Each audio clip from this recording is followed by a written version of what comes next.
Second जो हमारे पास इसका ऑब्जेक्टिव है वो है डाटा इंटेग्रिटी। ठीक है, ये हमने पीछे भी पढ़ा था कि आपके पास फाइल सिस्टम है कि उसमें डाटा इंटेग्रिटी नहीं होती। ठीक है, यही पढ़ा था ना कि हमने उसमें एक्यूरेसी एंड रिलायबिलिटी मेंटेन करना मुश्किल होता है, ये उसका एक डिसएडवांटेज था। लेकिन यहाँ पे वही उसका एक ऑब्जेक्टिव या एडवांटेज बन जाता है कि आप जो है वो अपने डाटा की इंटेग्रिटी इंश्योर करवा सकते हैं। ठीक है, इंटेग्रिटी हमने पढ़ा था क्या होते हैं, मैंने आपको बताया था इंटेग्रिटी हमारे पास होती है सेट ऑफ रूल्स, यही हमने पढ़ा था ना। ठीक है, कि आप अपने डाटा के ऊपर डिफरेंट सेट ऑफ रूल्स लगा सकते हैं।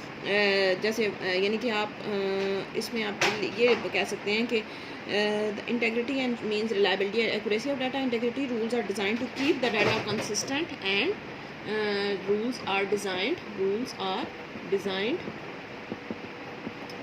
To keep data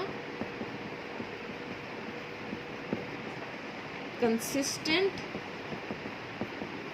and accurate, यानी कि आपके डाटा को करेक्ट रखने के लिए, आपके डाटा को चेक करने के लिए कि वो उसमें कोई एरर तो नहीं है, ये चेक करने के लिए हमारे पास डाटा इंटेग्रिटी हम मेंटेन करते हैं। ठीक है, अच्छा, तो ये हमारे पास अब जैसे for example data integrity ensures the quality of data. For example if an employee ID is entered as 1 2 3 this value should not be entered again. ठीक है, यानी कि एक दफ़ा अगर एंट्री हो गई 1 2 3 की तो हम उसके ऊपर चेक लगा देंगे कि एक दफ़ा जो एंट्री हो जाती है वो बार बार ना हो। जैसे हमने उस दिन भी किया था कि रोल नंबर के ऊपर मैंने चेक लगा दिया कि रोल नंबर जो है वो न्यूमेरिक वैल्यू होनी चाहिए और वो 3 डिजिट का होना चाहिए। तो वो ये हम जो है वो चेक्स लगा रहे हैं, जो रूल्स हम बना रहे हैं, इसको हम कहते हैं डाटा इंटेग्रिटी। ठीक है, तो आप सिंपल इसके अंदर ये कह सकते हैं कि फाइल सिस्टम में आप जो डाटा इंटेग्रिटी अलाउ नहीं होती आपको, लेकिन डाटाबेस जो है वो आपको डाटा इंटेग्रिटी अलाउ करता है।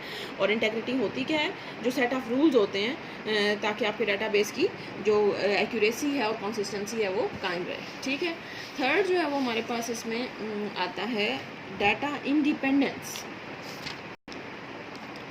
Data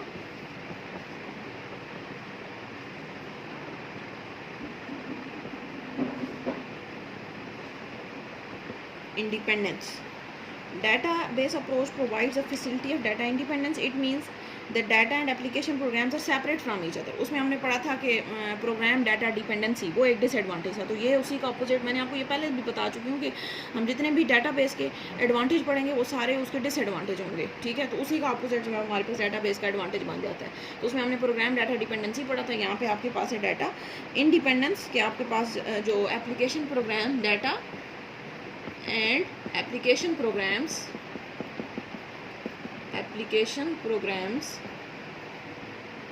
are separate from each other.